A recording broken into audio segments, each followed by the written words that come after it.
All right. Hello. Welcome to another podcast. I'm your host, Bryan, as always. Today, as you can see, I'm kind of like dressed up a little bit. During the pandemic, it's just all been kind of sweats and like a t-shirt.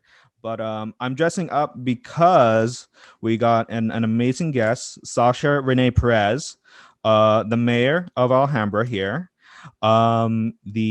She is a graduate of Mark Keppel High School, so a local to the area, and became the first in her family to graduate and earn a degree in political science and economics from the Cal State University of Los Angeles. So I'll also represent Golden Eagles, also an alumni. And the first of many things in the San Gabriel community, as mentioned in other outlets, the first LGBTQ identifying. We also need to double check that, but also the youngest member to be serving in the San Gabriel Valley.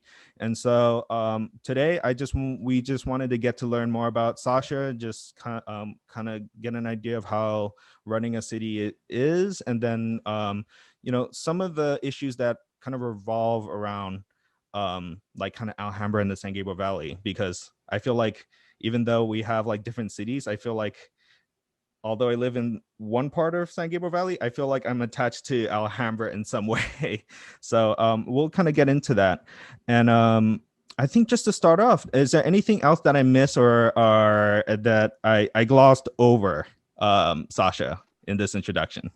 I think you covered everything. I am, just to be like really clear too, I'm the youngest woman to serve as mayor in the SGV, so not the youngest in our region's history. And I also think the first LGBT identifying elected, I think that's actually Henry Lowe, so who's now on the Monterey Park City Council. So just for clarity purposes, I like to obviously like give my colleagues shout outs and like recognize them. So yeah. Yeah, awesome. It's also good to recognize others, and also this article might be out of date too. So Yeah. so what inspired you to be in political science? Like what was the origin to run, and was there like a defining issue that you kind of ran on, or has this been kind of like a trajectory that you had way before ever considering being mayor or being part of the city council? Well, you know, to start off, I don't think I necessarily knew growing up that I wanted to run for office. I just knew I wanted to be in like some form of public service. So I grew up in a very political family. My grandfather was a union organizer with the AFL-CIO and worked very closely with Cesar Chavez and other major labor leaders during the labor movement, right? And this was a time period when we were still establishing the 40-day work week and weekends and, benefits, all the great things that we now enjoy and, consider standard. I mean, this wasn't standard back in the day. And so, I grew up listening to him tell these stories and to see him in photos with these great leaders. I mean, he has photos of vice presidents, presidents, all of these major activists that we read about in history books. And as a young girl, I didn't really understand, this just how significant that was, and what a huge impact he had.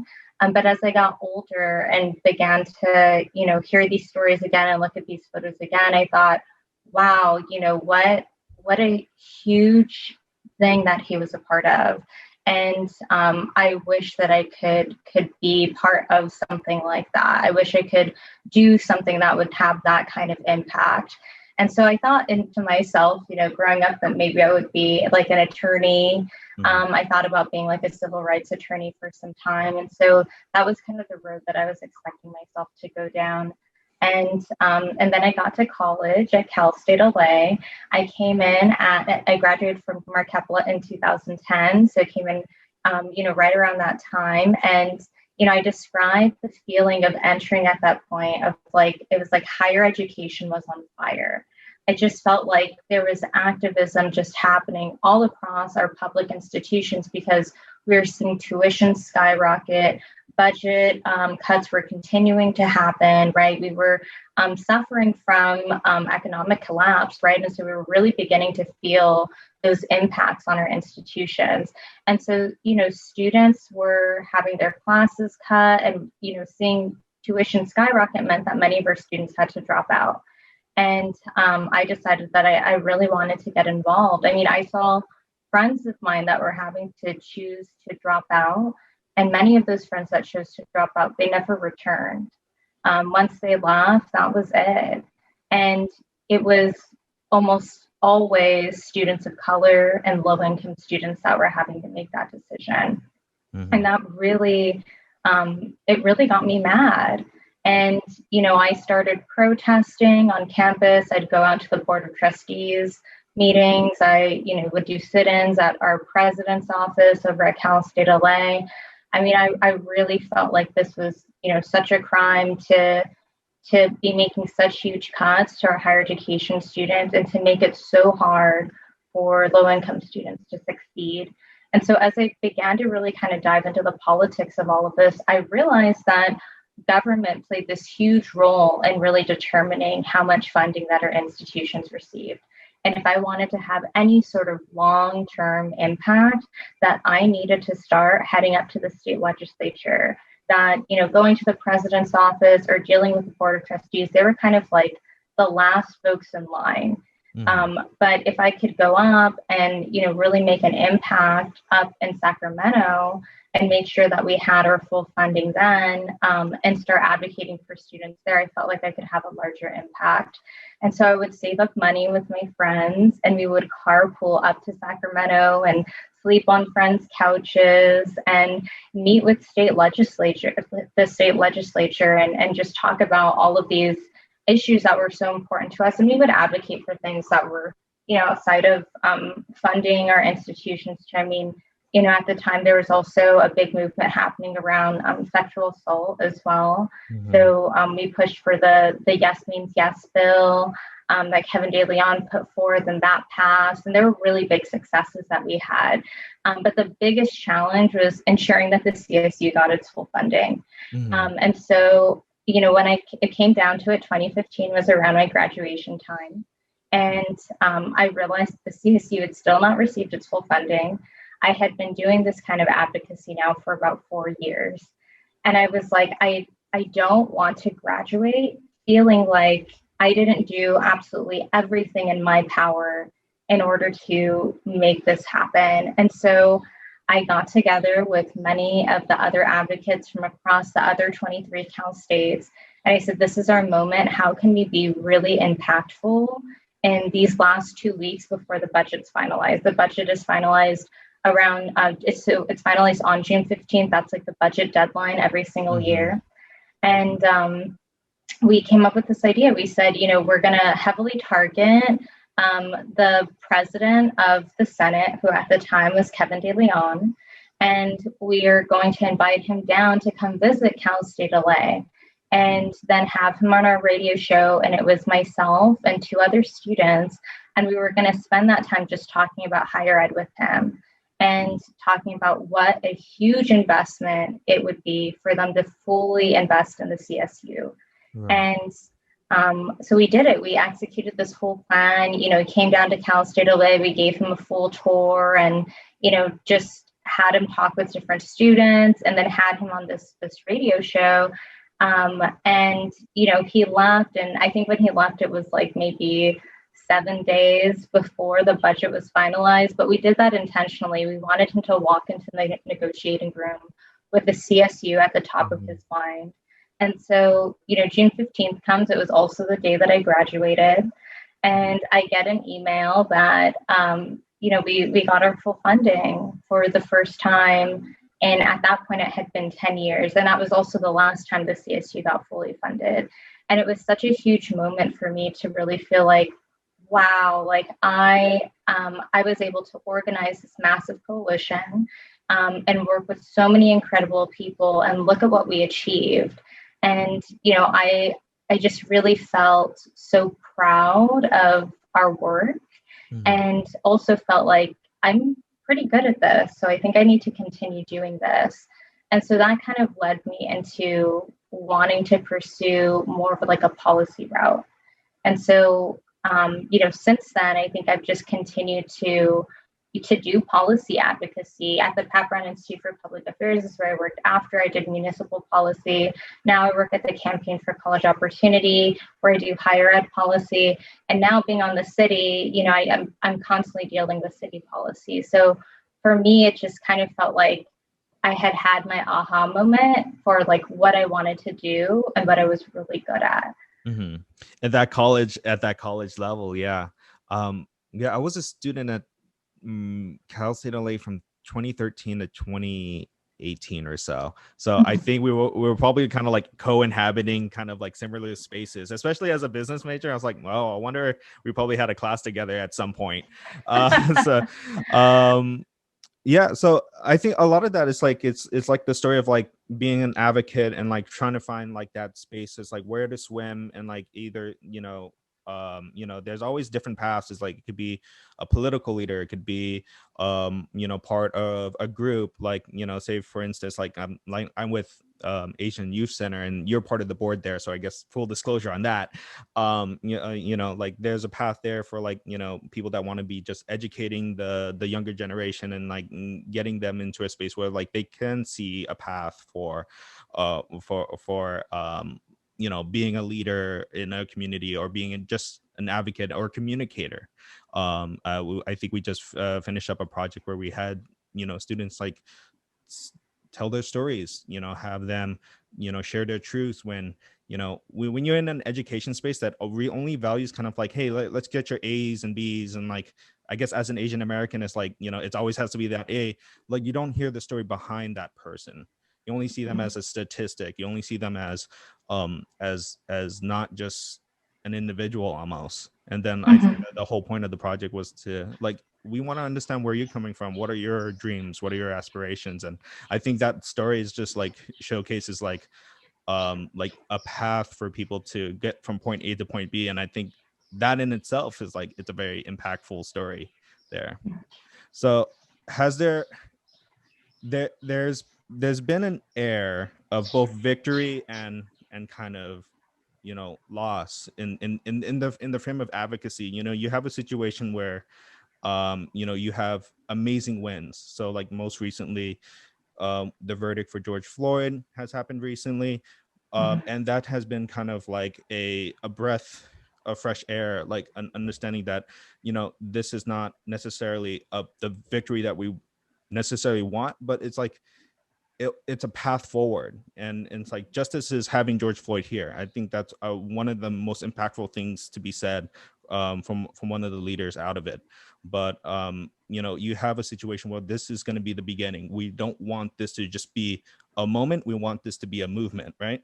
And then we also have a situation where over so this cuts a little bit closer to me, but like over the course of this pandemic, over and over again, there's been these violence and like words said against the Asian American community. And I wrote this down here, like a short timeline that like on March 8th, the city made a proclamation to address anti-Asian violence.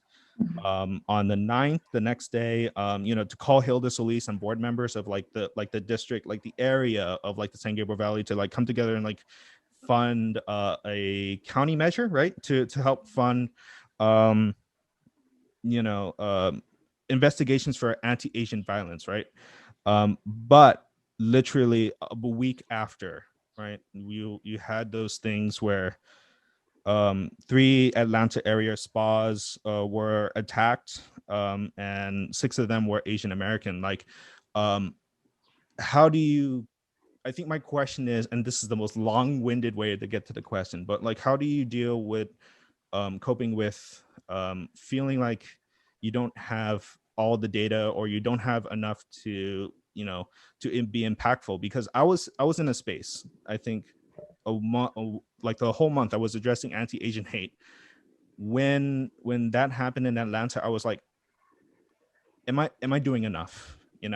Like if something like this were to happen in Atlanta, am I doing enough? And what would you say to like other leaders that are feeling that way? Yeah, sorry. Well, I think right now it's really important to I think, well, there's like a couple of things, right? Like for Yeah. me, as somebody that, first of all, is not API, but, you know, is obviously leading a community that is predominantly API, I Mm-hmm. think it's really important for me to show up, to be vocal, and for me to do all that I can to Mm-hmm. make sure that I'm continuing to, you know, fight for the API community, to advocate for, you know, anti-racist policies, and really to continue to advocate for the safety of the API community, not just here in Alhambra, but beyond that in the San Gabriel Valley, right? Our cities are way too small for us to just focus solely on what's happening here in Alhambra. I Mm-hmm. have to think about the regions around this area. So, you know, that's first and foremost. I think, you know, that feeling of feeling like, man, am I doing enough or is this enough? You know, it's definitely something that I struggle with. You know, I think I have to remind myself often, and this goes for just about everything, that Mm-hmm. you know, I do what I can, and just deal with, you know, with what's in front of me, and respond to that as effectively as I can. And that's something that I'm constantly having to remind myself. And on top of that, too, I think especially for my friends and my community members that are API as well, like being mindful of how I can be present and, you know, show up for them and continue to be supportive, I think has been Mm-hmm. really critical too, right? Because being a good friend, and, you know, showing up for your loved ones to provide them with emotional support and just to be there to listen, or to be there to take their mind off things is really important too. And so, you know, that's something that I've been reminding myself to do during this time period as well. So it's challenging. I mean, you know, I want to do as much as I can, and you know, here in Alhambra, and you know, then you just see something like that, you know, occur on the news out in Atlanta, and you know, you just it scares you, and you know, it shakes you because you just think, you know, that could that have happened here, right?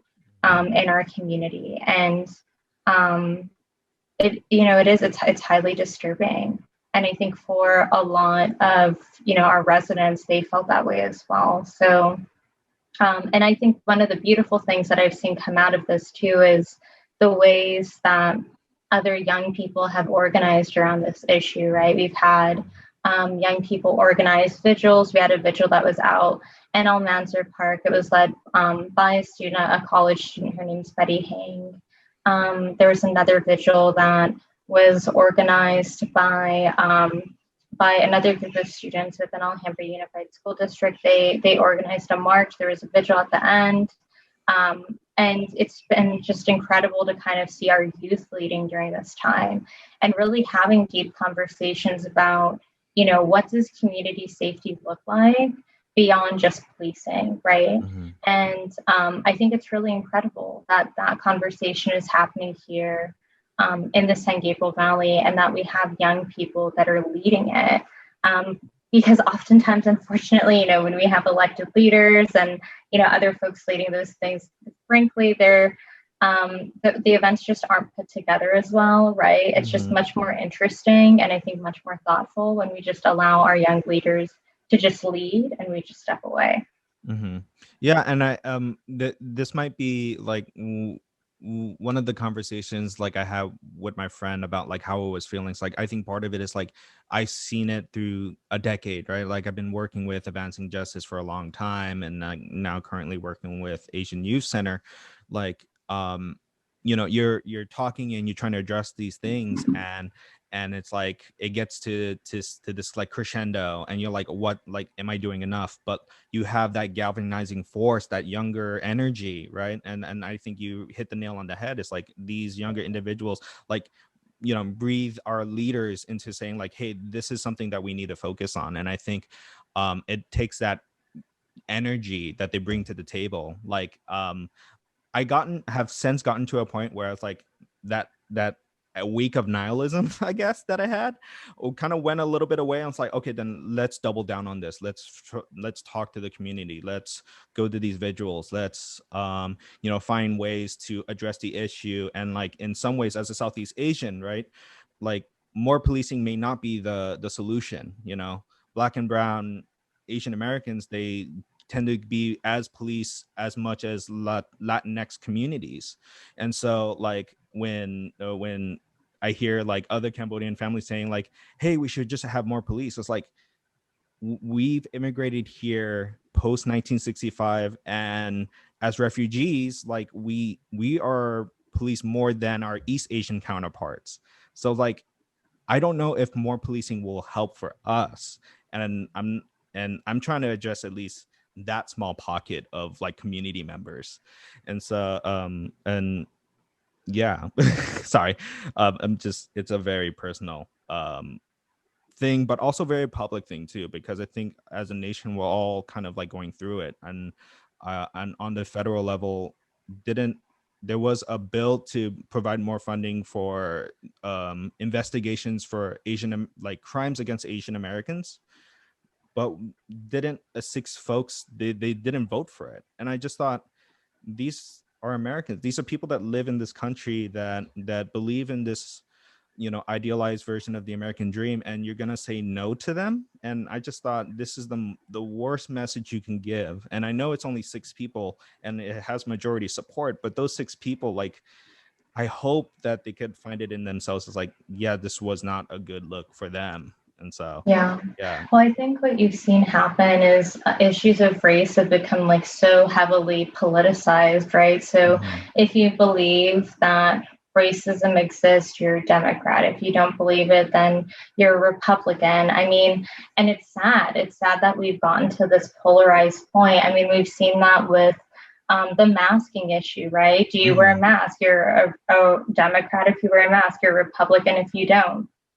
And it's unfortunate that we've become so divided, because the fact is, yes, racism does exist. There's factual data and evidence, to prove that. And do masks work? Yes, they do work. There's factual evidence and data to prove that. And it's so sad that like science no longer matters, but it's these external forces. Media, I think, really plays this huge role, and unfortunately, especially social media, and really kind of polarizing our communities. And I feel like I've felt it more than ever before during this pandemic, and it really breaks my heart, especially when you see it represented in votes like this that should have been unanimous. There shouldn't have even been a discussion. So my hope is that, come midterms, come election season, that those 6 electeds that voted against that legislation are going to be held accountable and lose their seats. I think, in my opinion, that would be the kind of like ultimate revenge in this situation, is if we see them actually held accountable. I think more than ever before, especially this past election season, while the API community was struggling and facing so much discrimination, so much racism, we also saw them essentially be huge decision makers in, this electoral cycle. And so they played a huge influence in states like Texas and states like Georgia. And so I think, once again, they can do that. They have the ability to do that. So I'm hoping that we'll see some interesting results come 2022. All right. Well, that being said, I do I want to get to the kind of like next discussion, and like just on a local level, when what happened in Minneapolis with George Floyd, and we've had examples of peaceful protests in Alhambra. I went on a spat with I think a former Alhambra local about like different forms of protest, and that's besides the subject. I've said my 2 cents about that. With bad faith arguments about like different forms of protest, and in the frame of Alhambra and policing, I think my question that I had in mind for this interview, I was wondering in your mind if something as similar to, the examples of, Breonna Taylor, George Floyd, and I know Alhambra has its own police department, um, and Ahmaud Arbery, and like all of these cases where um, Black individuals were, killed by the police. Is Alhambra ready to have that conversation if something were like that to happen? Or are there ways within that city system where something like that shouldn't happen? Or like there's policies, policies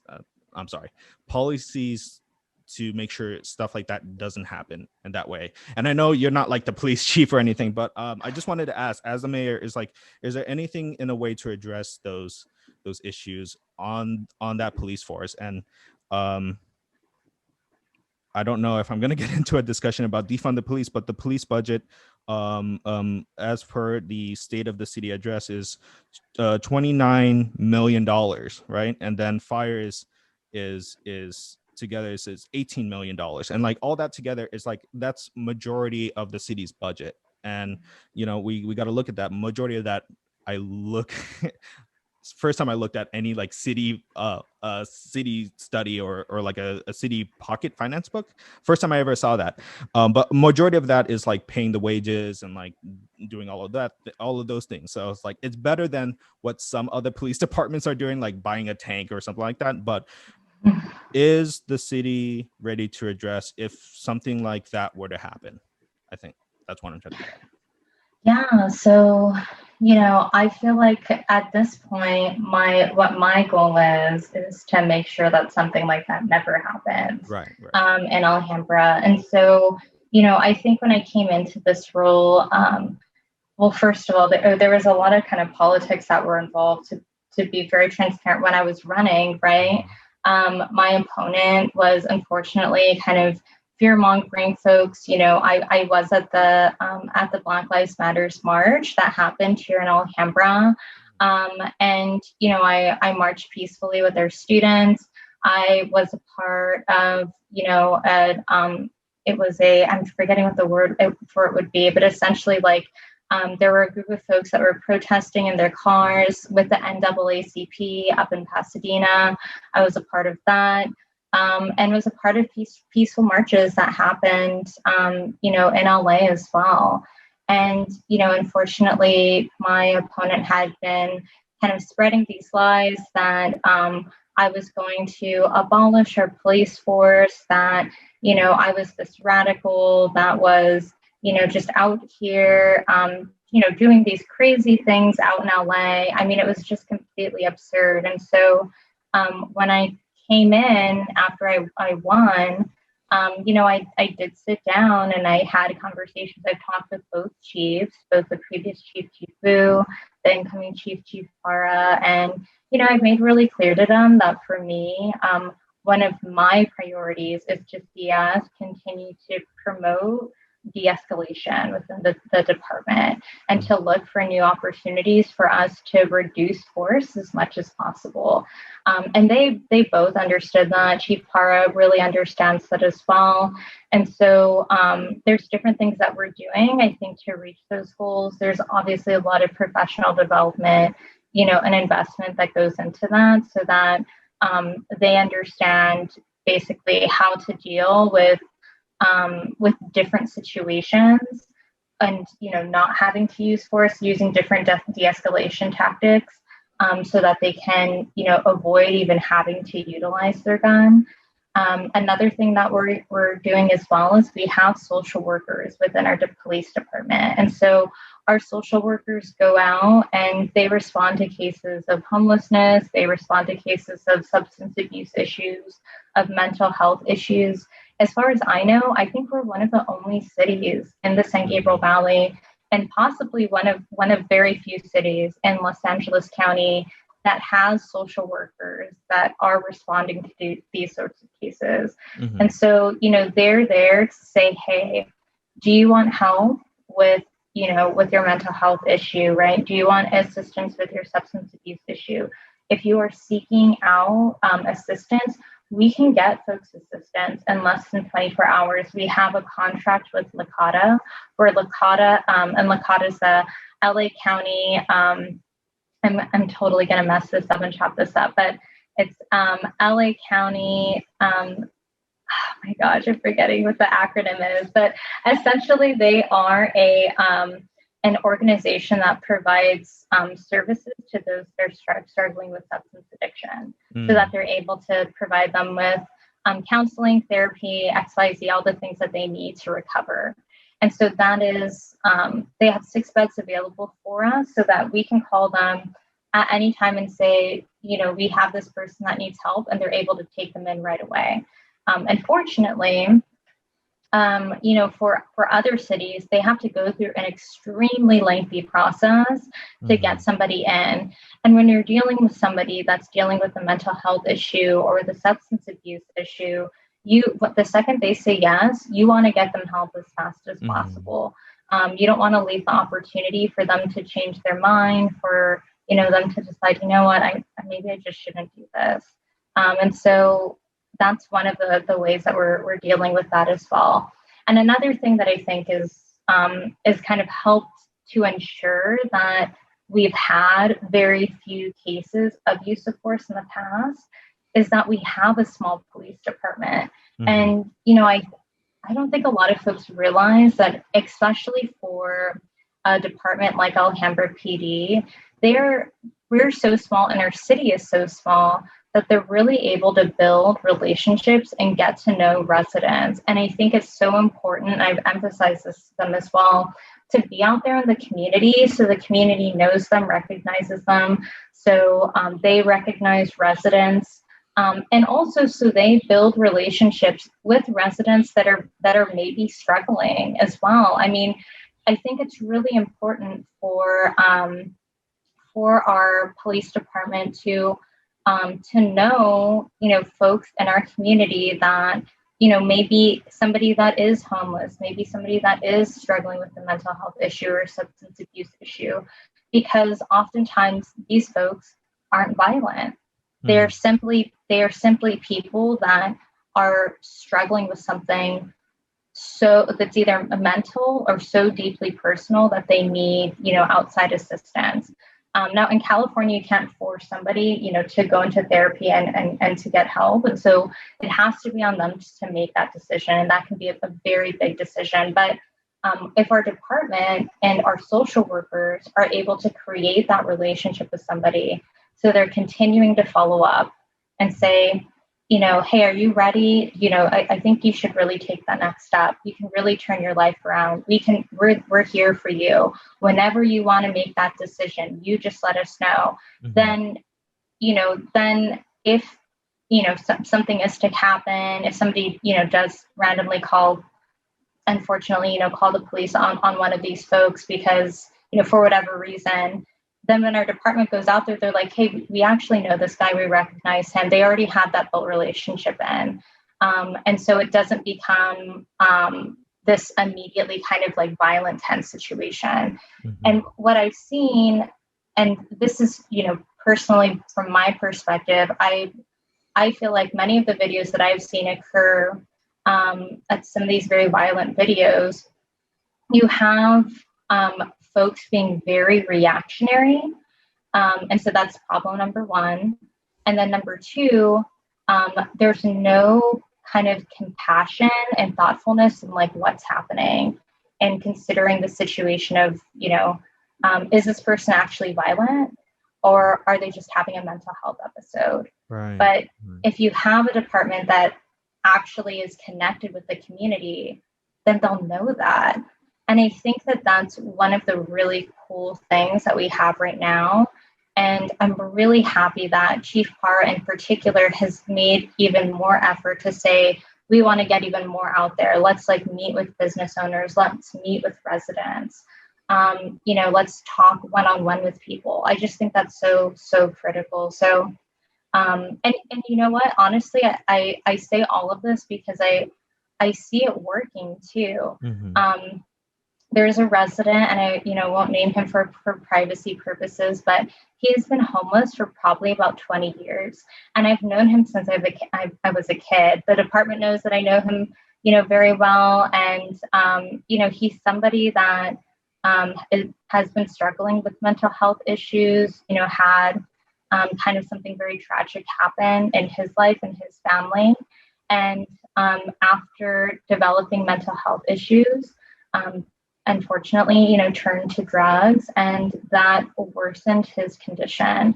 And so he will sometimes, when he's having a mental health episode, do things that are a bit outlandish. I've seen him, like try to scare people, jump in front of cars, do things like that. And he is not doing it to be violent. He is doing it because he is, outside of reality in that moment. And so many times I've had to pull over with, myself, my family, and say, hey, and call out to him and kind of connect with him a little bit to get him back down to earth. And, unfortunately, I think he had fallen into such a deep depression that even though, we tried to convince him to get help and tried to assist him, and our department was, and our social workers were, that he was just being resistant because, I think we don't talk about this enough, but for many in the homeless community, or for many that are struggling with mental health issues, they don't feel worthy of receiving help. Mm-hmm. And that is a very, very kind of deep challenge to deal with and to navigate. And so, I remind him of this all the time, and everyone does, but we just continue to try to be as supportive as possible. And just recently, literally a day ago, I had my city manager reach out to me, and, she told me that he waved down one of our police officers and he said, I'm ready. I want to get housing. And that was such a cool moment for me, for her to call me and tell me that, because this is someone I've known since I was a kid. And I've wanted him to turn his life around and to be able to receive help, because he's just such a kind human being. And it really breaks my heart when I see people, act fearful of him or post photos of him, like on social media, because they are scared of him. And so I'm just so happy that he's going to be receiving support and services. And, that happens because we've been at it and just been bugging him, mm-hmm. for so many years. And so, and he knows, once I'm ready, I can get help. And so, he's now placed in housing. He's going to be receiving services so he can both recover from addiction and also receive support for his mental health issues. And I'm just so excited and just, really hopeful that this is that moment that we've all been waiting for. Yeah. It takes a long time to build that relationship, and in the frame of like the question before, yeah, I think we as a collective society, like we put a lot on police to deal with, and I think when these the movement to defund the police was just to say, hey, we're paying you to police us in a violent manner. There gotta be a better way to do this. There gotta be, like you said, social workers, mental health professionals, like, why can't we pay them a living wage to address the issues that these communities are facing, versus having somebody with a badge and gun into those places. And sometimes, tragedies will occur, if you're training police officers to deal with everything as a life and death manner, instead of, telling them, hey, this is another individual in our community. And I imagine, because the police force is quite small, around, 40 to 50 officers, and then a lot, like, I was looking through the numbers. It was very fascinating. I know this super dry and not many people look at like a 400-page study, but I was like, oh, this is the amount of people that actually are on the force. This is the other supports, like in the police department and all of these things. I was like, oh, this is quite interesting. But the like, you imagine like all of them are part of the community. They're small enough that, they can be your neighbors. They can be people that live within the San Gabriel Valley. And I hope that would stay the case, because, you have cases where, if a police officer does wrong, they just move to another county, and then they just continue that cycle of violence. And that it has to stop somewhere. Yeah. And I think Alhambra, to some degree, probably does have that like small tight-knit community. In the city I live in, it's like we're at the mercy of like the LA County Sheriff's Department. It's like we don't have our own police force. And like, there are some cases where I'm like, was that really worth it to call the sheriff's department to deal with something like this? Or what could that have been handled in a different manner? And there are cases like, there are things that's going to happen. I think lately during the pandemic, there's crimes of desperation. There's been a lot of that happening, with good reason. Well, not really good reason, but like it comes from somewhere. And I'm trying to remind ourselves, is like, what do you do if you lost your job, or you don't know where your next meal is coming from? It's like, these are individuals that just lost everything. The same things that happened during the '08 crisis is happening again now. So and I think we see these ebbs and flows occurring throughout how we deal with crime throughout history, right? And I remind folks of this because we look back to time periods like the 90s, right, which is when we got many of these kinds of really tough on crime political leaders. But that didn't come out of nowhere. I mean, this was in response to cases like the Night Stalker, where you had somebody that was terrorizing huge amounts of the of LA County's community. Right. I mean, this guy was all over. I think he even went like out to the OC. But you had these kinds of high profile killers that were just really touted in media, and it was like, I mean, it was crazy just watching it. I don't know if you've seen the Night Stalker series on Netflix, but I think it's just such a good example of this is kind of what led to this kind of tough on crime mentality that we then had in the 90s. And so, for me as a local leader, what I'm trying to do and be sure of is that I'm being very measured in my approach. And I try to communicate this to my friends that are activists and are part of this criminal justice movement, right?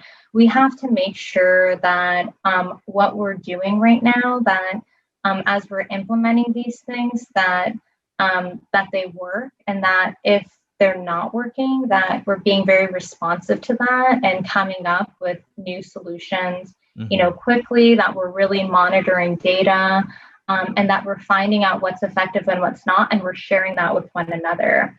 Because what I worry about what might happen is if we're not doing that, and then all of a sudden you have progressives that are then implementing these kinds of policies and they don't work immediately, is a kind of backlash that could come out of that.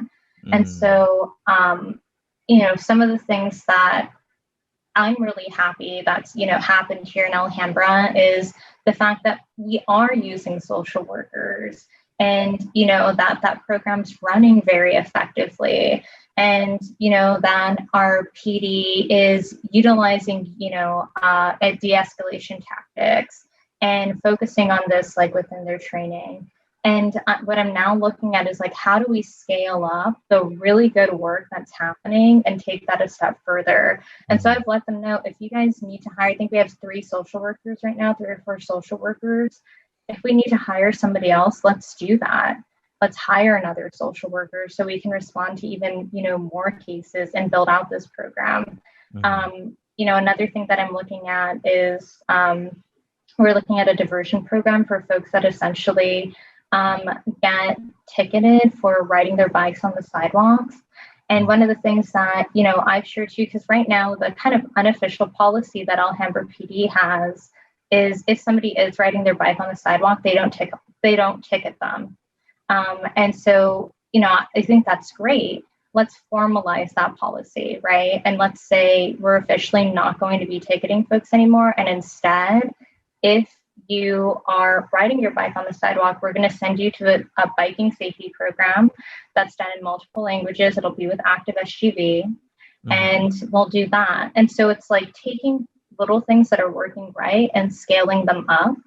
And I think that that's kind of been my approach, especially given like that we have a very small, kind of city and a very small department. But I'm really happy because I feel like these things are working right. And this is how we take these kinds of progressive policies, and how do we, how does our response to these issues become something beyond policing, right? And so rather than ticketing somebody, for riding their bike on the sidewalk, instead of doing that, we're providing them with education. And so I'm continuing to kind of like look for new opportunities like that. So I think this is a really important time period. I feel like everything for me as a progressive, especially as a progressive elected, I feel like everything that I do in this time period in regards to public safety is so important, because I feel like we're in a really important defining moment. And so we really have to deliver. Yeah. So it to me, it sounds like it's more of like a marathon, not a sprint, in the context of like, enacting these policies, enacting these, transitioning away from like, using excessive force into like a more of like a restorative, like, hey, these are individuals in our communities. Like homelessness will always be a thing. Let's not just pack them up and put them into Oklahoma. It's like, let's deal with our problem here. Let's get it done here. And so I think that's like a greater emphasis on that. Something that I didn't, you tacked on, a lot of like different, issues in a community. I didn't want to go into, talking about housing. Like I've been, my previous guest was the SGV tenants union kind of like co-founder, and like I've been talking to community leaders, because housing, to me, it's like it's I feel somewhat privileged, and like, I have a home. I have family that, helps take care of me and like everybody else, right? But not everybody has that. And so like a part of your 100 days is, as I've seen here, was that there was an approval for 45 plus affordable housing units for low income families. And I find that as progress, but in a climate where you're having families being bought out by individuals that have like tens and hundreds of $1,000s in cash to buy a home, like, is there more to be done for housing in Alhambra, or Oh my gosh, or to yes. address the homeless or unhoused situation in Alhambra? Is there more to be done? Yes, absolutely. I mean, there's so much more to be done. We have our new RENA numbers now, and I think we're expected to build a little under 7,000 new units in Alhambra alone. So, that is the reality we're having to deal with. So there's a couple of approaches we've been taking to this. I think number one, we've been trying to educate the community as much as possible around RENA goals and around the housing element. And so we've been hosting, regular town halls. Myself, all my council members had town halls, engaging with the community, talking with them about RENA. We also had, had a survey that was done asking folks about the RENA goals. We had, town halls that were just with the consultants that didn't include any of our electeds, just with the community and just providing education about this. We're going to be having, I'm going to be a part of another housing summit that's going to be occurring in the next couple of weeks with John Brary, and he's going to be hosting something with the Main Street Alliance. And so there's been this real focus on getting as much education out there so folks understand the number one, the challenges that we're dealing with, right? I understand, and there are a number of people in our community that do not want to see any sort of new housing bill at all. But the state is saying that we need to build almost 7,000 units. That is the reality. And so, there, as a city leader, I think we are in a difficult position of having to navigate both of those asks, right? And for me in particular, I'm a renter. And so as a renter, I recognize that part of what is driving up rent in this city is our lack of housing. Every time I've had to move in this community, I've been a renter here for 10 years. It has been a battle. The house I'm living in right now with my roommates, there were 25 applicants. Okay. I mean, that should give you an idea of just how competitive it is to live in Alhambra. Before that, for the other location that we lived in, I mean, I want to say it was something like 17 applicants when we used to live in a townhome. It is really difficult and super competitive, especially when you are a young person competing against folks that are families. I mean, let's be realistic. The family is going to be the more attractive option, right? So it's hard because there are, kind of different desires and demands that I think like folks have. But, for me, I think first and foremost, and I advocated for this very clearly in my platform when I was running for office, is that affordable housing was going to be one of my number one issues, right? That we need to produce more affordable housing stock. The city made pretty good strides in hitting their RENA goals during the last cycle. They did that for their above moderate income housing and for their moderate income housing, but they did not even reach close to the goal for their low income housing. I think that I think the request was something at the time, the last time I looked at the data, there had maybe been like 2 projects that were currently like in development out of like, I forget how many needed to be produced. So it is truly a drop in the bucket compared to what Alhambra really needs. Right. And, I will tell you from knocking on doors, one of the places that, I spent a lot of time with was targeting communities that had a high number of renters because one, those residents don't get reached out to often. I knocked on hundreds of doors where people said, you are the first person to ever knock on my door in my life. Like I've never talked to a candidate running for office. And number 2, when I would knock on those doors, I mean, these houses were extremely dense with people. You had 2-3 families or 2-3 generations of family living together because of affordability issues.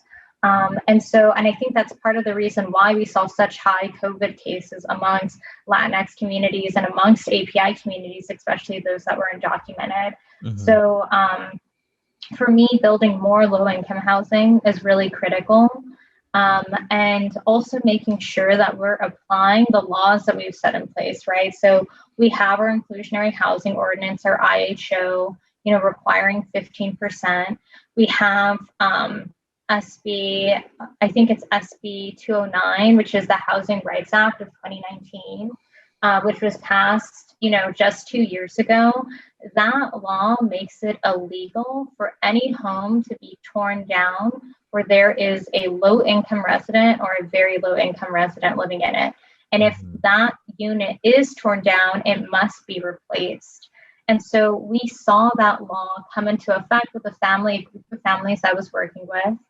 They're in North Alhambra, in this area that's all of Alhambra's rental communities is almost really condensed in like the center of the city. Right. And so I had met this family because another resident had let me know that this family was being pushed out of their homes and being told that they weren't going to be provided with any sort of assistance when they were leaving, right? So any sort of assistance to find new housing. And they were extremely concerned because the rent that they were paying was below market value. And so there was no place in Alhambra that they could afford to move to. And so I went and I met with them. We connected them with the YIMBY Law Group. And the YIMBY Law Group stepped in and assessed the families that were living. It was about 5 different families that were living in this section, and essentially found that all of the families living there would qualify for the Housing Rights Act protections because they were all low income or extremely low income families. And so we told the developer, should you tear down these units, you will have to replace and provide 5 affordable units to these families in Alhambra, and you have to provide them the first right of refusal. And so I'm sure they were not very happy about that. But, you know, it is the law now, and we have to make sure that that law is being put to use. Now, the challenge with the regulating that, right, is that you have to find somebody to physically go out there, connect with these families, and do this investigation. And so I'm trying to make sure that happens, and, you know, make sure that our city is very aware of this. Our planning commission is now very aware of this too. But these are the kinds of protections that we need to be utilizing beyond just the IHO, because the IHO is only 15%. And so we need to continue to look for new opportunities to build more affordable units and to protect the current affordable units that we do have. Right. I also want to bring up, this is a very hotly debated, you know, situation in Alhambra. I know I've talked to Ron Sahu, and like, he's part of the planning commission. He was very cagey, but for the best reasons. Is like, on a legal thing, I don't want to get anybody in this trouble.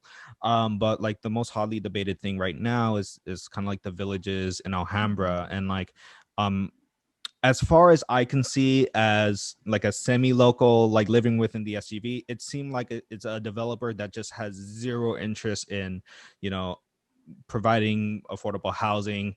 This is just like another paycheck for them, and it's like there's just not an interest in like improving the city of Alhambra almost. And like, there's been this campaign on Facebook. It's like, oh, see how nice these things are, but like, I see that as like, well, how many people in Alhambra can afford to be in the villages then? If we do this plan, how many people are going to be benefiting in this space? And I don't know how much you want to get into, but it's just, when you hear these plans, and, you know, like, I think the mayor poser is like kind of like the counterpoint to it. It's like somebody that said, okay, then let's do it. Let's put more affordable housing units into this project. And like, I just think that's counterpoint. It's like, you have a developer coming in saying, hey, I want market rate everything. It's like, oh, well, you're going to push all the locals out, right? Then who are going to be the residents in Alhambra after that? I imagine they will, like, you know, that will breathe more gentrification into this conversation. And so I guess my question is, what are your thoughts on it? I don't know if you can talk about it. I don't know. So I can't get into it too deeply, because we're like in this public hearing period at this time. But you know, I will say just once again that affordability for me is my number one issue. You know, to go and to say, well, anyone can afford to live here if only they have 2 full-time jobs, to me is completely unacceptable and is frankly insulting. You know, I want to be sure that, you know, when we pitch policies like the IHO, right, part of the reason why inclusionary housing ordinances have become so popular is because there's this idea of creating equity within housing. And what does equity mean, right? Equity means that we are ensuring that there is access, there's set aside access for low income families to get into some of our new housing. And so that's part of the reason why this became so popular. And IHOs were developed specifically for very large developments, because when you have a building that is extremely dense, you then have the possibility to include affordable units into that building without driving up the cost dramatically, right? And you want to take advantage of that opportunity. Now, and there's a couple of reasons why you want to do that, right? You don't want for affordable housing to be just all designated to one part of the city. The goal is to make sure that there's some affordable housing sprinkled all throughout the community, right? You want to not be able to tell the difference between an affordable unit and a regular unit. they should all look the same. And when you have this kind of folks that are mixed income status all living, in one area, then you truly have a community. And so, my goal is to make sure that the IHO is living up to its purpose. And so, I will just leave you with that for me, that is why affordability is so important. That's why our IHO is so important. And, I genuinely do believe in making sure that we have housing equity and into making sure that we are creating options for affordability all throughout our community, rather than just when we have, full buildings that we're able to designate as affordable units. Mm-hmm. I feel like I could probably press a little bit more, but I did want to just go into, just talking about COVID and just kind of the impact that COVID has kind of like, it like burned through the city, essentially. So it says here on your first 100 days that 26% of Alhambran residents have been vaccinated, while 58 of them are residents over 65 and older, right? And I think my question is like, given that vaccination rate and given like how things are right now with COVID, and like in our pre-interview we discussed about kind of like we have a lot of supply and like not as many people obtaining that supply. What are some things that that we're doing short? Like, are we coming up short in our response to like vaccinate the public, or like is it the messaging? Is Alhambra facing that right now? So our numbers have gone up a lot more since my 100 days. So the last time I checked, which was, they update the numbers every 2 weeks. So the last time they updated them was last Friday. So as of last Friday, we were at 55% for the entire community and at 74.6% for like seniors that are 65 plus. So for our senior population, we are right there at that 75% mark, which is great. That is our goal as a community, is to get to 75%. After that point, like, let's get to 100, but 75% is where we reach herd immunity. I want to get there for the rest of the city. I'm hoping that we can over time. I think that I can go on all day about the things that I think that the state could have done better with getting the information out.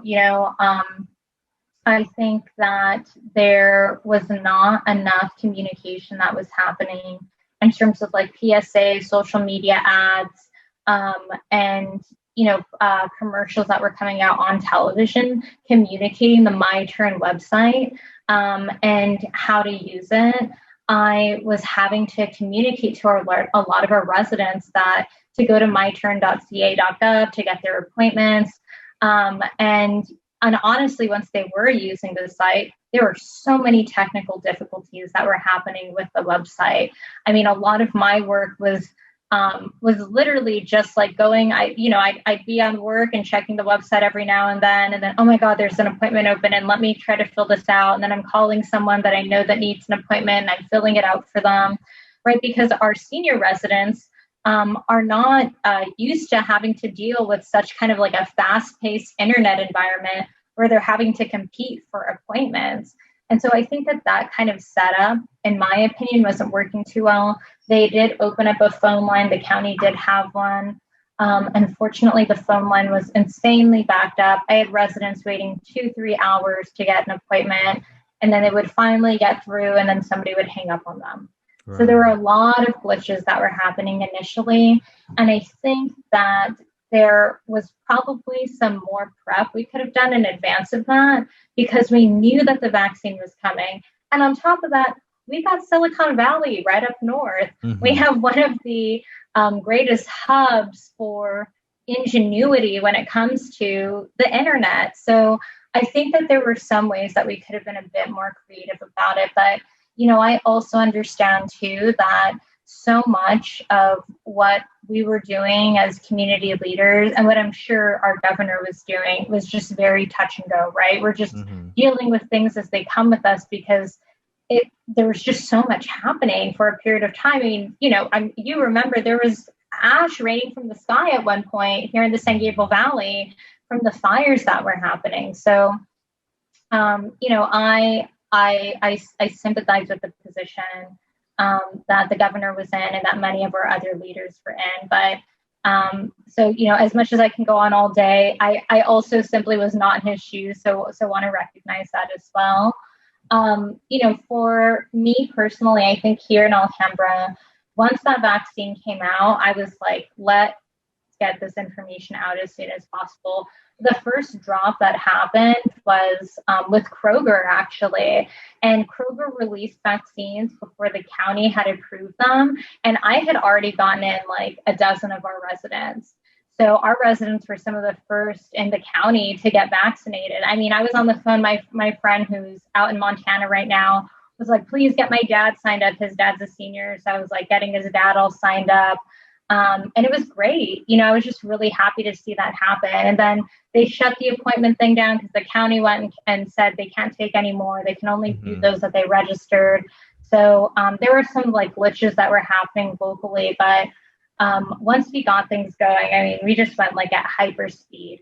We were one of the first cities to apply for vaccines from the county, specifically for our staff and for our emergency service personnel, so police and fire. And so we were able to vaccinate them pretty quickly. Now, what ended up happening, obviously this at this point, the way that things are working is it's up to personal choice, right? So there were a number of folks that didn't want the vaccines, even though we had them set aside. So we were able to vaccinate other folks within our community, like staff and police officers. But we really kind of got ahead of the curve. And we were able to partner with Alhambra Hospital, with AHMC, and just our different departments, our police chief, our fire chief, we're all aggressively seeking vaccines for the community. So I'm really, I'm really proud of our numbers at this point. I think the next step, what I believe is going to be the next step for communities to get folks vaccinated and to get to that 75% mark, is going to be that we are going to need to physically get out there and door knock the same way that we do for our campaigns and check in with people and say, have you been vaccinated? Why not? How can I help you? One of the things I tell residents to do whenever they ask me, how can I be useful during this time? I say, knock on your neighbors' doors, talk to the senior citizen that lives next door to you and see if he has access to internet and sign him up to get his vaccine. Because that's what I've been doing. And if you can do that, it's worth its weight in gold, right? Our health is only as good as the health of our neighbors. And I think we're all beginning to realize that. So, but that's my next step, I think, is for us to actually get out there and start door knocking and to find those that aren't vaccinated and get them signed up, and let them know where they can get an appointment. Because there's so much access at this point that, I have had people reach out to me where they're like, I have 300 vaccines. I don't know what to do with them. I had most recently somebody reached out and said that they had 1,100 vaccines, over 1,000 that are Pfizer vaccines that are going to be expiring on May 3rd, right? Today is May 1st. That's in 2 days. And they don't know where to send them because they're calling places all over the county and folks just aren't showing up anymore. I think that now that we've gotten to this 55, 60% threshold, that getting into the next level of folks it's gonna start slowing down. We're beginning to get to the extremely hard to reach communities and those that are nervous about getting the shot. Right. And those are going to be the hardest folks to get vaccinated. But at the same time, vaccines have a very limited time period, where we don't want them to expire. So one of the things that I'm now looking at, since we've contacted folks out in the Central Valley, and we have people in the Central Valley telling us they're dealing with the same thing. I know a campus, even out in Bakersfield, they're able to do 6,000 to 7,000 shots a day. The other day, they only had 1,500 people show up. And they're dealing with similar situations out in the Bay Area. So at some point, we have to recognize, okay, we have access this is going to expire. We need to do something with this. And so, can we then send these vaccines to high need communities, right? We see the situation that's happening in India. And we know, based off science, that if we allow for this to continue, that we may have a mutation and we could set ourselves up for failure. Right. And I'm not willing to take that gamble. I feel like we need to think locally but act globally. And this is our moment for us, as communities to step up. And so I've been reaching out to folks, over the last 24 hours. I'm now talking with a professor out of USC's med school, who has connections to India's government, to see how we can get these vaccines out there, these excess vaccines. And if we can't do that in time, then, I'm looking at potentially having us, take those to Mexico and get them out to Mexico. Mexico's vaccination rate right now is something like below 1%. Mm-hmm. So we need to respond and to make sure that we're not wasting inoculations, because it's, it'll feel really good that, most folks in the United States are vaccinated. But the second we have another viral strain come out, and especially if it becomes as a result of us doing nothing, I think we are going to regret that for the rest of our lives. So that's been kind of my work over the last 24 hours is to just get rid of that supply as soon as possible. Mm-hmm. And yeah, it's just it's that was part of our pre-interview, like talking about the situation in India. And it's like, I can't imagine, being a resident in Pushkar or Delhi and these very densely populated areas, and seeing your community going through something like this. I've been seeing a lot of the images. It's like one of those things when NBC looks like a Vice News report, and Vice News, they don't pull punches, and so it's like they show you everything. It's like you see these pyres of individuals that have passed away through COVID, and it's just a terrible sight. And yeah, it is true. It's like within the next 3 days, these things are going to be expired. It's like, what's the closest thing that makes sense? If it's not India, well, can we at least look to our neighbors that haven't been vaccinated yet?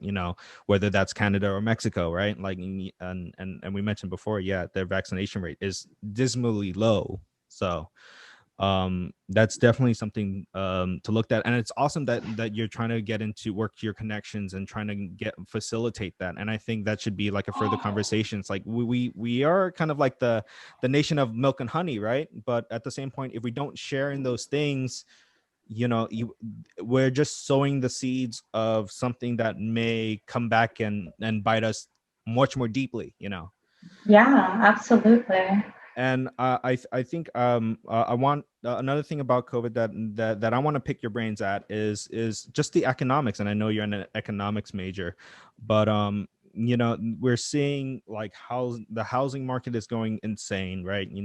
As I mentioned before in our little chapter on housing and affordable housing, we have a situation where we're going to be opening up soon, right? And I think one of the questions that I had here is that there's this notion of hero pay, and I'm all for hero pay, and I think that's one of the things that kind of kept me going with doing food donations and working with AYC and into food distribution. Should we still continue that hero pay, or should that hero pay turn into kind of let's make sure that people just have a living wage at this point? That fight for 15 fight that Congress had for a little bit until there was a block a little bit besides that. But what is the future of Alhambra on an economic level? Do you still see small business still being kind of a fixture in the area, or are things going to be untenable for smaller businesses and people that just work in places like Sprouts and the movie theater and all of these places? Well, I think For me, number one, like small businesses in our community, I think really kind of make Alhambra this unique place to live, right? Our small business community, a majority of the owners are, BIPOC. A majority of the owners are, coming from immigrant families. I mean, this is a community where, folks have started small businesses, not necessarily so they could become ultra rich, but so they could survive. And so I think making sure that they're staying alive during this time period has been really important. I know one of the things that we're going to be looking at doing with some of the funds that we'll be receiving from the federal government is looking at potentially setting aside some grants that we can give to our small business communities so that they'll have assistance and help. We're also, have something starting up with our library, where our library is going to be providing the small businesses with additional services around how they can apply for things like SBA loans, for other kind of dollars that are on the table. What we found and what I found, especially while I was on the campaign, is many of the folks that aren't taking advantage of these grants and these loans are people of color and are immigrants. Especially those that are coming from the API community and the Latinx community, because the idea that the government is going to just give you free money is very suspicious, right? It's like, what kind of strings are attached to that? And so what we're trying to figure out is, how do we identify a neutral source to provide that information to folks? And so, libraries tend to be that neutral source. And so, our new library director, her name is Hilda Loguan. She's amazing, and she's very dedicated and kind of interested in doing this outreach. And so we're going to be starting up that program very soon. In addition to that, we also have the Chamber of Commerce that's been trying to provide folks with support as well, which I think is really critical too. And another thing that I think is going to be really big for us is the city is going to go through a rezoning process. There's parts of Alhambra that have not been touched or rezoned in, it feels like almost 100 years at this point. And some of the zoning options that were created years ago just simply don't make sense anymore. I mean, you have entire sections of Valley Boulevard zoned so that they can only have financial businesses. So it's a finance sector. But it doesn't make sense for us to have bank after bank after bank right next to each other, right? And so what happens is, if you're the property owner, you don't want to go and buy that location because the only thing you can put there is a bank. And at some point you run out of banks to have represented along that corridor. We have, other sections that, we've just completely limited in terms of the businesses that can open there, in terms of, I think one of the interests that you'll hear many folks talk about is having kind of like this mixed use buildings. So businesses that are buildings that have business on the bottom and then housing on top. And so that's something that we cannot currently do right now as well. And so we're looking at kind of updating all of that. So I think that that's kind of the trajectory that we want to go on. I would love to attract, I think a couple more kind of big box businesses into Alhambra. I know I've had residents express interest in having things like, a Trader Joe's is something that always comes up. Something like Ulta, Sephora, some of these other stores. And so I think there's interest in having those. But we want to have the stores and utilize them as anchor businesses, right? And still kind of keep the small business feel that Alhambra has. And so I think those big box stores attract customers. But we want for those customers that are coming in to then shop at some of the smaller businesses that we have in the area. And so for me, I think some of my kind of vision for the future of Alhambra's economic success is to have, places that are locations where somebody can arrive, go shopping to, maybe go shop for clothes or makeup, whatever it may be, and then stop by and like have a cup of coffee and, like sit down somewhere and have a nice location where you could sit. There's this idea of placemaking that I really love. And, I'm hoping that we can accomplish that. I think you've seen that, a style of that kind of achieved with locations the over in the Fairfax district over in that area in Los Angeles, the Grove, right, where there's like lots of places to see. There's almost like a park that's outside in the middle of the shopping area, lots of places to shop. We've seen that in like the Glendale Galleria as well. And so I would love to see Alhambra have something kind of similar at a smaller scale. And I think that could attract a lot of both business for the community, but I also think it's something that our residents really deserve. We have just so many families that are really eager and want to shop in our community, and just love to spend time, want to be able to spend time outside with their families and do something fun where their kids can have fun and where they can enjoy themselves. And so that's the kind of future that I see for the city, and that I'm hoping that we can accomplish in the years to come.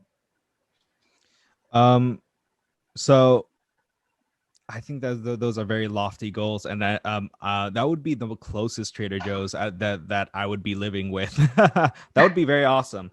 I do, like, I'm, as a person more like business management, I'm just trying to see is like what can be a future of a small city.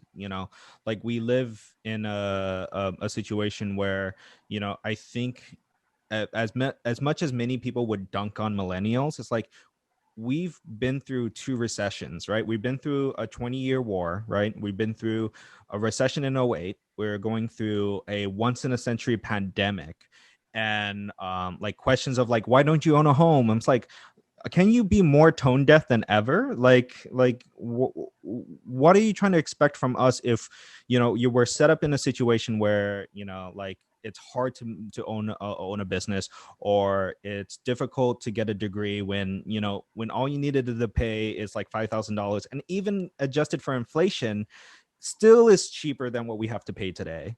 Like it's just like on an economic level, it's like you want to say, hey, we don't have the same opportunities that you've been allotted for. Can you at least empathize with the fact that the system that I think that had an evolution sometime in the 80s and the 90s has turned us into like a situation where like we're going to be forever renters, or like non-homeowners. And I'm not trying to like chastise anybody that rents, and of course you also rent, so it's like I'm not trying to chastise that, but like if you asking a question about a whole scale generation that is not doing the same expectations as you, as like the class that grew up in the 60s and the 70s, it's like there's a reason why these things are in place. And like on an economic level, it's like it takes more than just saying it for us to realize that success, like building a business, building a home, and like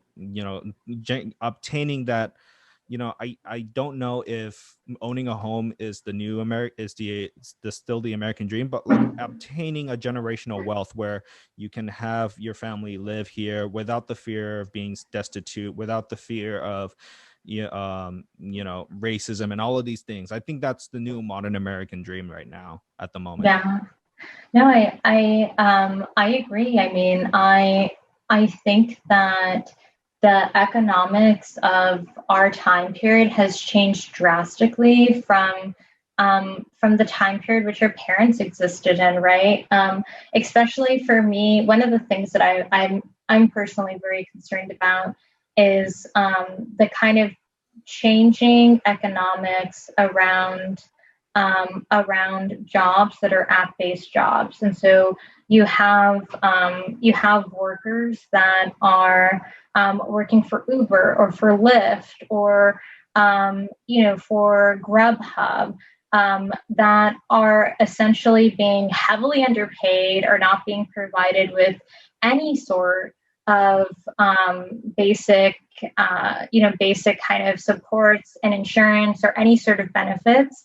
And, these workers are essentially have been forced to become the permanent, low income workers.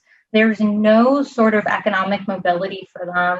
There's no possibility for any sort of raises. We're seeing this with Amazon workers as well. And at the same time, these jobs are also the first jobs that we're going to see be eliminated as technology continues to progress. And I worry when I see, statewide legislation like Prop 22 pass, and I don't think that people recognize or realize the kind of long-term impacts that we're going to see statewide props like that have on California. And on top of that, we now see companies like Uber and Lyft trying to pass different forms of Prop 22 in other states. California was the test pilot, and now we're going to see this movement continue on nationwide. And now the concern, that I have is for communities like San Bernardino, right, where almost all of the jobs are essentially service worker positions in Amazon's company, working as a delivery person.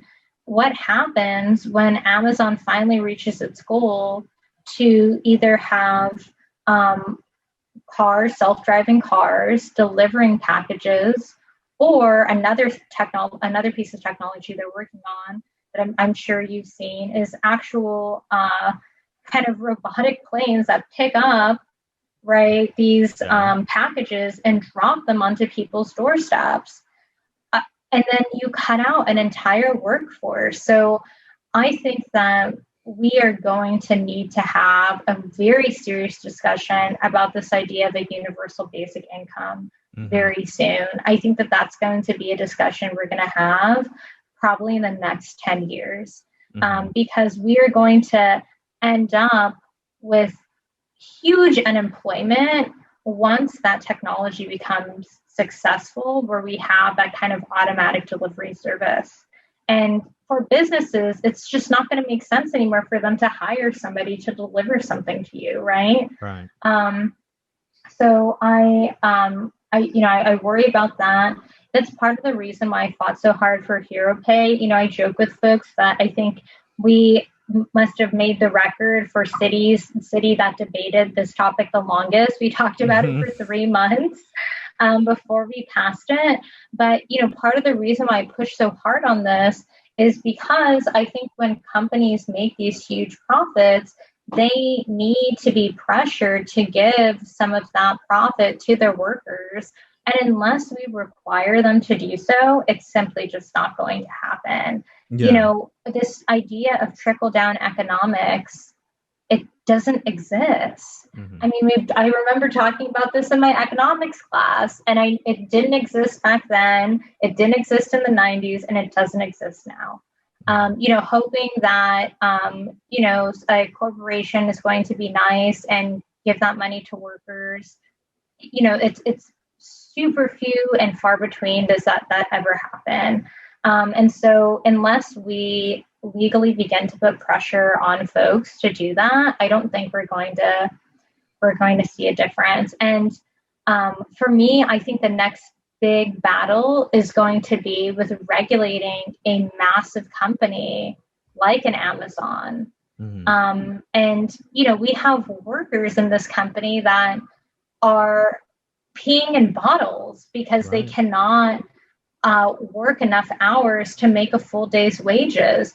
That should be illegal. That is a labor violation. And the fact that we are even discussing, or debating that, and it even needs to be a debate, is so disappointing. And I think an indicator that we need a new labor movement. So,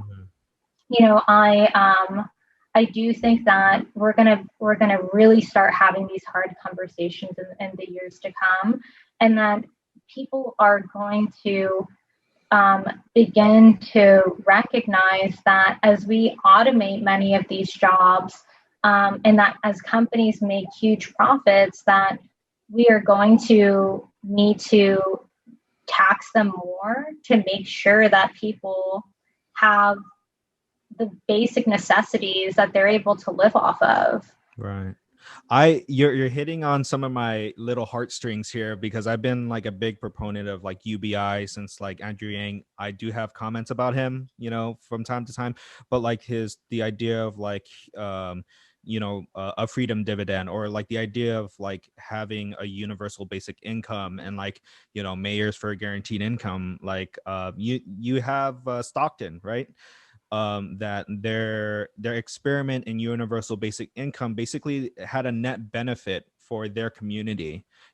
Mayor Tubbs' idea of like, piloting this program, was like a social mobility way. Like it got people to say, okay, I can miss a day's work so I could get a job interview at this job where I'm absolutely qualified in, right? And then it helps people. It's like that car that you needed to fix, right? That UBI says, hey, I'm gonna patronize this business in my local area so I could fix my car. It's like I finally have the funds to fix my car.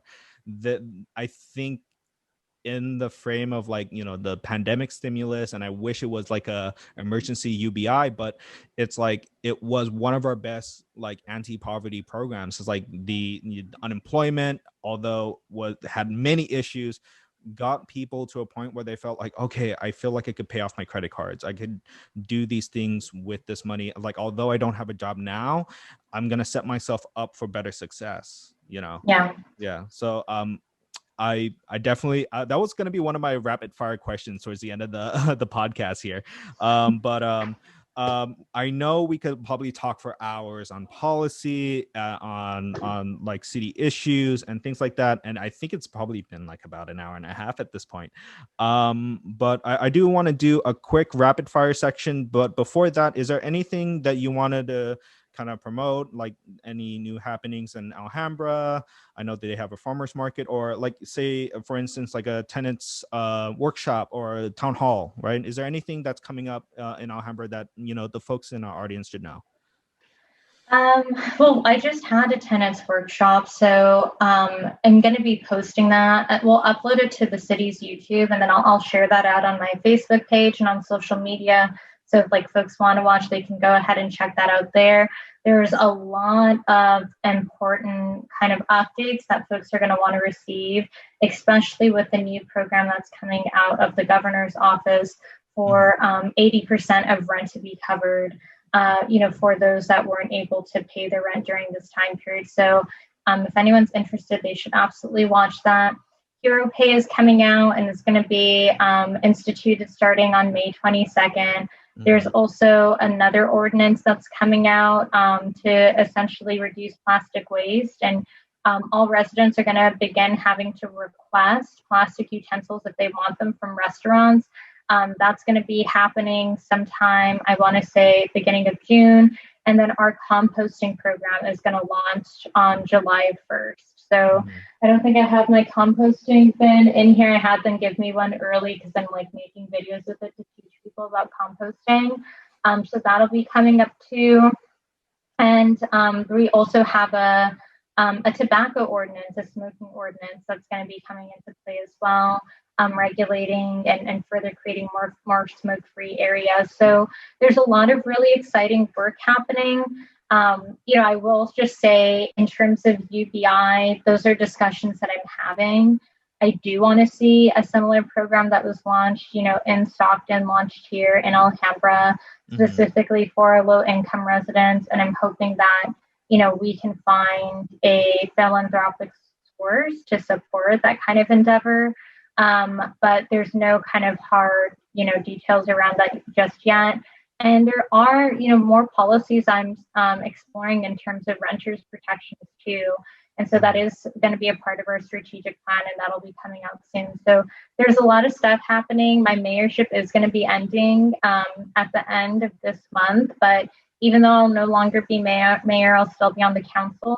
And I intend on continuing to push for things just as aggressively as I am now, because I think we really have to act with swiftness and with urgency to really respond to everything that's happened over the past year. So, yeah. All right. Awesome. So I just have a few rapid fire questions. So I think I'll just say I guess positive, negative, and unless specific otherwise. Okay, do you want me to like give a thumbs up or thumbs down? Thumbs up, thumbs down, or just kind of like this would kind of represent like either maybe or I don't have enough data. Okay. Okay. So Biden's first 100 days. Okay. The recall for the governor.